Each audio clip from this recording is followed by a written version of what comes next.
Hey everyone, welcome to or welcome back to my channel, Opinionated Scents, our safe space to discuss all things fragrance, whether we like them or not. Hey you guys, so it's me jumping in here really quickly because I have to be very clear that I'm not against healthcare professionals or bashing healthcare professionals. When I watched my video back, because I'm editing now, I'm like, oh no, we got to clean that up. I do want to say I am so grateful for every medical assistant and nurse practitioner that helped me and my family.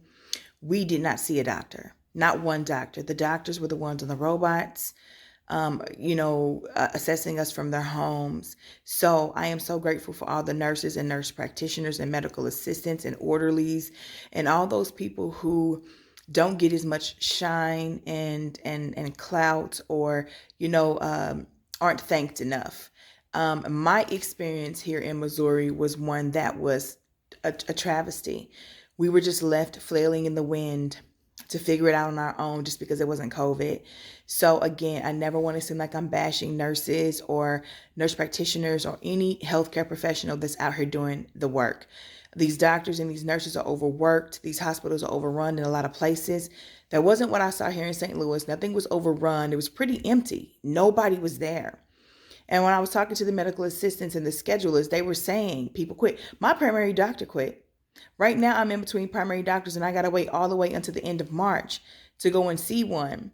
And that is what put me in a bad place too, because once your primary doctor quits and nobody sends her cases to a new doctor because there aren't enough, and the nurses are quitting too, and all you got is medical assistants in these doctors' offices who are only allowed to do but so much. Like that's what I mean when I say everything is wonky right now, and everything is just it was a really horrible experience for us to be in a first world country. So I have to just jump in here and reiterate, I love healthcare professionals that are out here doing the job, that haven't quit, that are making it work and are here for us, and appreciate you so much, and I'm thankful for you. Yeah, let's get back to the video. It is so great to be back with you guys. I'm so sorry for my long hiatus. I don't want to go too much in depth with things, but for all of you guys who prayed for me and sent me love, light, and energy, I'm forever and eternally grateful. My 17-year-old daughter brought home a bug. We never tested positive for COVID, but every single person in my house was affected. My 7-year-old, my 8-year-old, again, my 17-year-old who brought it home, Alex, and myself. And it was rough. Guys, it was the scariest thing I've ever been through in my life. The healthcare system here in the United States is really, really lacking. I went to the emergency room and didn't even get to see a real doctor. They rolled a robot in and this person just popped up. The face just popped up.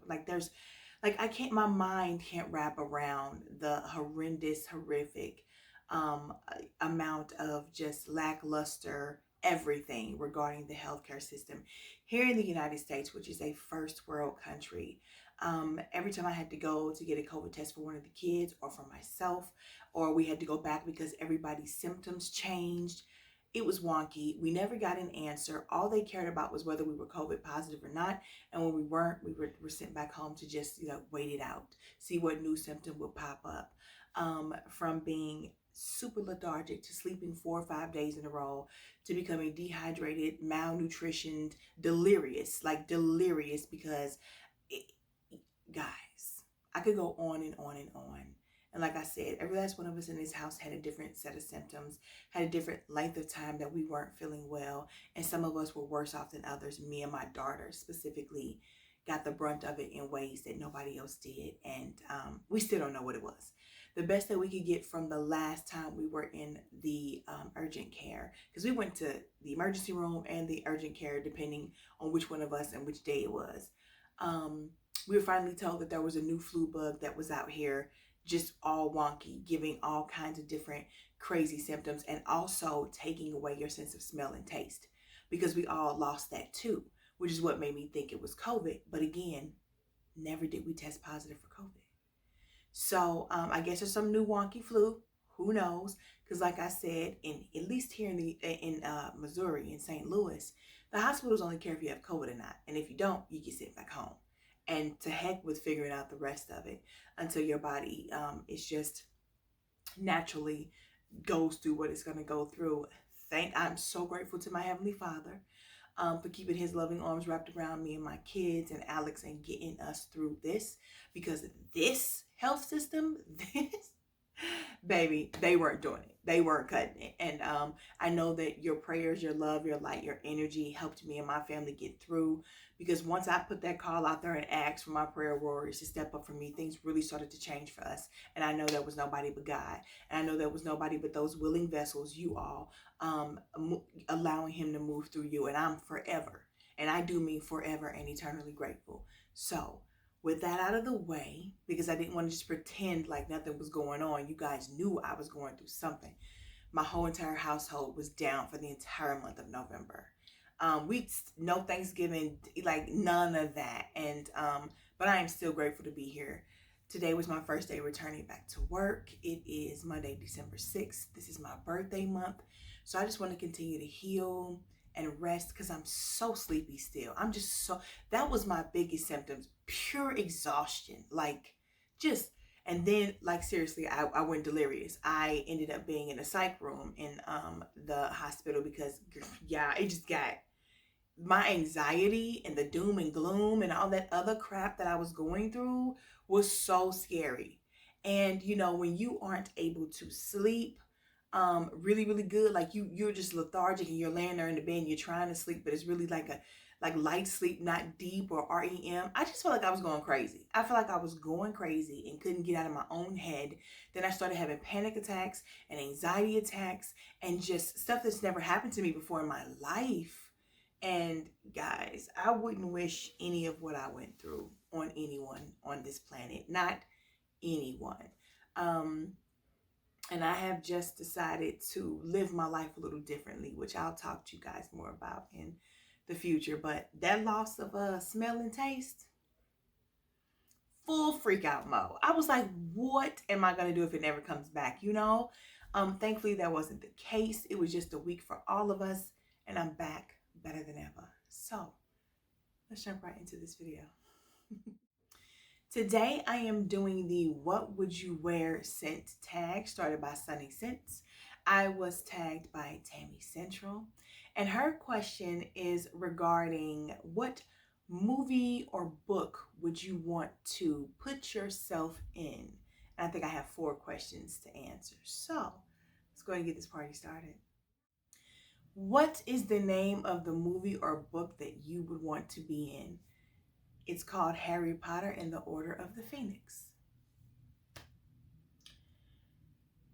Which part of the movie or the book would you put yourself into? So, I am going into the fight scene between Sirius Black and Bellatrix Lestrange. Yes, I am. How would you interact with the characters in the movie or book? So, I'm tag teaming with Sirius Black, and we are going to obliterate Bellatrix Lestrange, okay? Instead of Sirius Black falling through that veil, she's going through that veil. Sirius Black is going to go back home with Harry Potter, so Harry can still have that bond with his with a family that is not the Dursleys, honey, because we cannot do that anymore, ever again in life. And which perfume would you wear for that interaction? Well, let me go back to the third question again here, because not only would getting rid of Bellatrix Lestrange at that stage help Harry and Sirius have more time, but it would also prevent her from killing the twin, so that Fred and George could live a long, happy life with their, you know, busy whiz-bees and all that other stuff that they were making. I just do not like Bellatrix Lestrange. So for this interaction, I decided I wanted to go spicy. I decided I wanted to do something that is fun and fiery and brave and bold, because that's the type of mood that you're going to have to be in. You have to be fully energetic, on top of your game, because hey, she's a scrapper. But baby, I ain't playing with no wands. I'm a 1-2 combo that chick and knock her clean through that veil. I'm telling you, I'm about that life, especially when it's dealing with Bellatrix Lestrange. I want all the smoke with that chick. I cannot stand her. Cruciatus curses and all that. Let's get with it. I chose something that is spicy in the way that I love. You guys know I love an opening note of a blood orange or a bitter orange. In this case, it's blood orange with some ginger. It just does something for me. And then there is tuberose and jasmine in here, some sandalwood, some patchouli, some pimento leaf, which is a very interesting note to me, and some vetiver. Of course, I'm going big or I'm going home. And in this case, I'm going big because she is going through that veil. Guys, if you're a Harry Potter fan, you know what I mean. Like, I am very, very tired because I'm still needing to sleep a lot as I recuperate. But I need you guys to listen to the words that are coming out of my mouth, even though I'm not super, super animated. She got to go, okay? I'm not doing this with Bellatrix Lestrange at all. And I'm filming and my daughter just walked through the door because that's just how she gets down. Because you were just downstairs. I'm leaving this in the video, by the way, guys. Did you see my torture? I'm not even halfway done and I'm ready to cut it off. So in this situation, you got to go big, you got to go hard, you got to come full strength. We're talking L'Entre de Rouge from the house of Givenchy. Such a passionate fragrance, such a bold fragrance. One that I actually didn't know if I was going to like, and I was really on the fence with at first because it's so unlike anything else that I have, and I'm not truly a spicy girl. But baby, for this occasion, I want all the heat. Like I said, I want all the smoke. This girl here is bringing that fire and that power and that dedication to get with Bellatrix. So again, L'Entre de Rouge from Givenchy, so that I can go ahead and get rid of Bellatrix Lestrange. So that was simple and sweet, just a cute little fun tag to do. I'm going to have to come up with a scenario myself. I have not thought that far ahead. I just wanted to film for you guys. So my scenario will be in the description box below, along with Sunny Scents and Tami Central's information. Thank you so much, Tami, for tagging me. I am glad to do your tag video for my first video back to YouTube. As always, guys, I want to talk to you in the comments. Please leave me information about what you got for Black Friday. I slept through everything. So there were no sales, there was no shopping for me. I would love to live vicariously through you guys. So let me know what new perfumes you picked up with all the sales and all the hoopla of the holiday that just passed. Of course, if you are still here, please do click that like button. Also, subscribe to my channel. Join the Terror Squad. I love to have you here. And then also, select the notification bell so that you never miss any of my future uploads. Guys, I'm getting back into the groove of things, but I will be back with more videos. I have some fun things in store. And keep those tags coming, guys. I'm here. I'm back. I missed you guys. And until then,